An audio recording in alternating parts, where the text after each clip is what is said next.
Chubb Insurance is a well-known global brand. It wasn't always that way, though. It's taken Chubb about 20 years in its journey to bring its name to foreign countries and cultures, sometimes going in and then coming out again.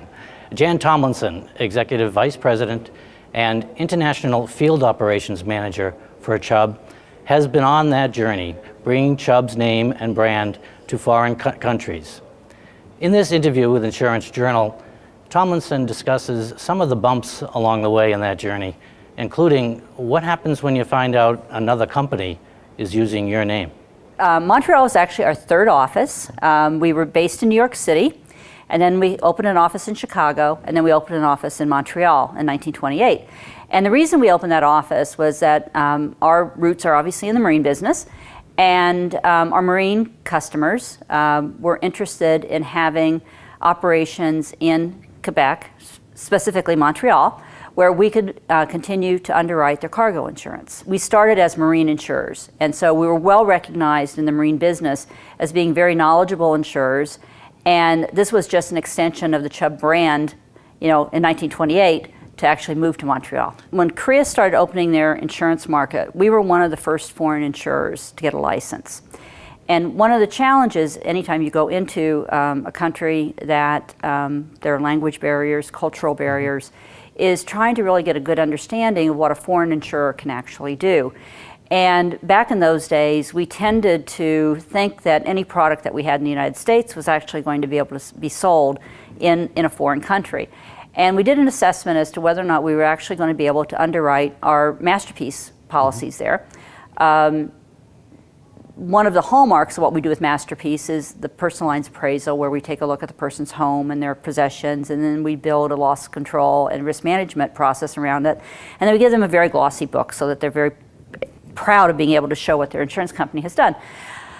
As we looked at Korea, what we found out was that because of the nature of the country, where people tried to hide their wealth, and also because there had been a very close alignment between the government and insurers, that individuals who had wealth were very reluctant for us to do this. They weren't crazy about a personal appraiser coming into their house. They didn't want anybody to see what they owned because they thought that insurer was then going to tell the government and they would be taxed on it. So as a result, we did not introduce Masterpiece in Korea.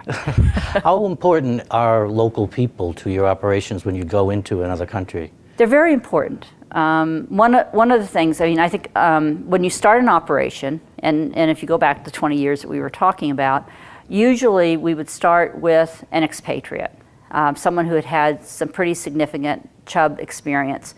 But they were always challenged to find a local replacement because there are local customs, local issues that the local person really does need to know.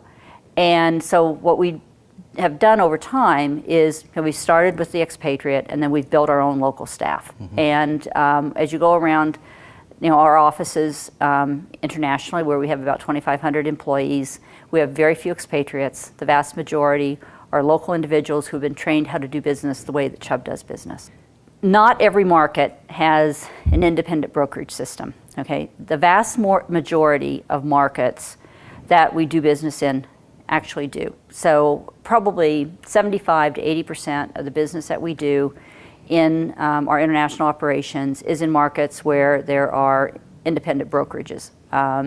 They don't operate as agencies, they operate as brokers. And we very much adhere to our philosophy that this is how Chubb does business.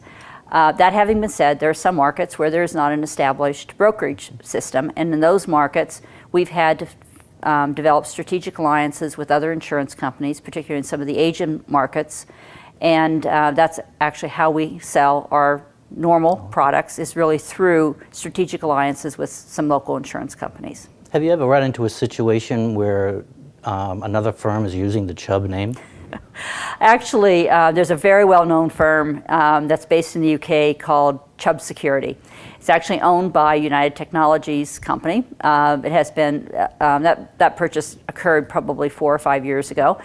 And it's interesting because their logo is blue, very similar to ours. Their C is somewhat similar to ours, and they happen to be in the security and safe business.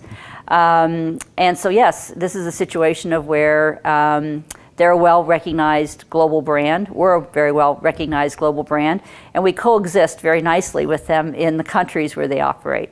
I can tell a little story about this where one of our insureds, happened to be personal lines insured, came to call on me to ask me to do something for one of his local charities.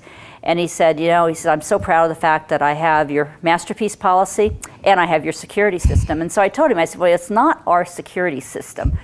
And he goes, oh no, he says, I can't have a Masterpiece policy without a Chubb security system.